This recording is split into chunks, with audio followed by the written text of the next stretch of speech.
The sky above Varos 3 was dark with enemy warships. No help was coming. Allies had abandoned them.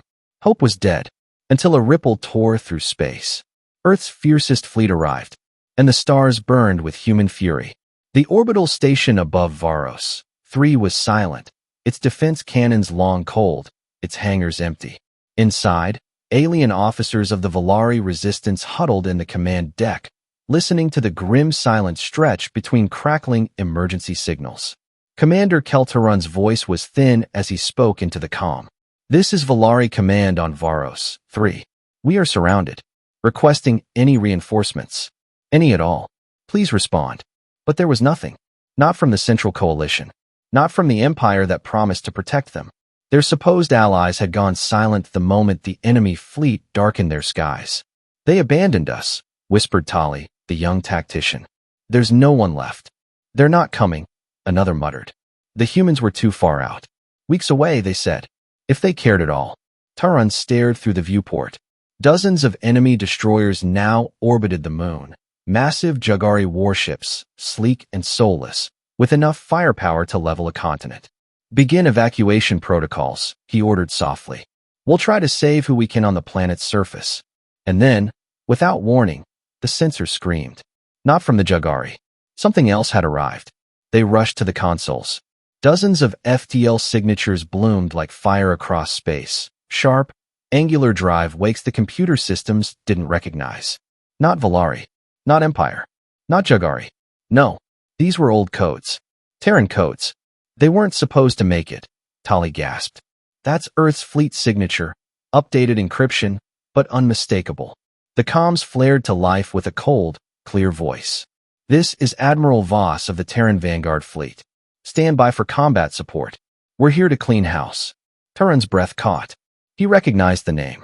Voss was more myth than man, a strategist from the Outer Border Wars. Earth's fiercest fleet commander, long believed retired or dead. But the ships didn't look retired. Sleek black hulls, weapons bristling from every surface. Carrier drones launched like swarms of hornets. Battle cruisers with armor that shimmered like obsidian and growled like war beasts. Earth had sent not just backup. They had sent monsters. The first human salvo hit the Jagari formation like divine fury. No warning. No hesitation. Kinetic rail slugs tore through cruisers. EMP bursts fried communications. Boarding pods launched like shotgun pellets into enemy hulls. The Jagari weren't prepared. They had faced humans before. Old skirmishes, rogue ships. They expected delay tactics or diplomatic appeals. They didn't expect coordinated carnage, engineered with surgical rage. Taran gripped the rail in awe. They brought their fiercest for us. The battle didn't last hours. It lasted minutes. Jagari command vessels cracked like glass under sustained Terran fire.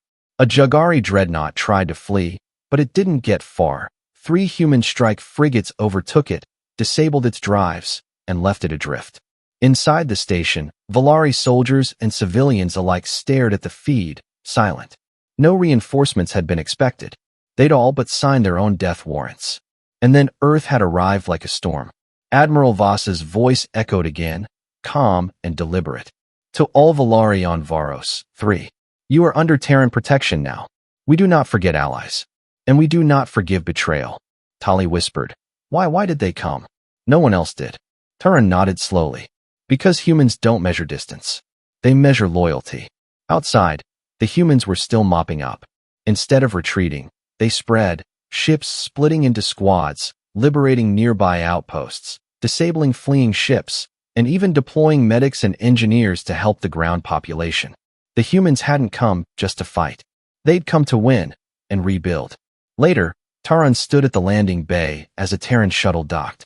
Admiral Voss stepped out, flanked by Terran Marines. He wasn't tall, but there was a presence about him, like the man carried thunder in his chest. "You called," Voss said simply. "So we came." Taran bowed slightly. "You had no reason. The rest of the galaxy wrote us off." Voss looked him in the eye. "We don't abandon our friends. Not ever." A silence passed between them. Taran smiled. "You were our last hope." Voss shrugged. "Next time, call earlier. We hate being late to a good fight." Behind him, Terran banners unfurled across liberated stations, jet black with a single silver star. And the galaxy watched in awe and fear. Because when Earth's fiercest fleet moved, the stars themselves seemed to tremble.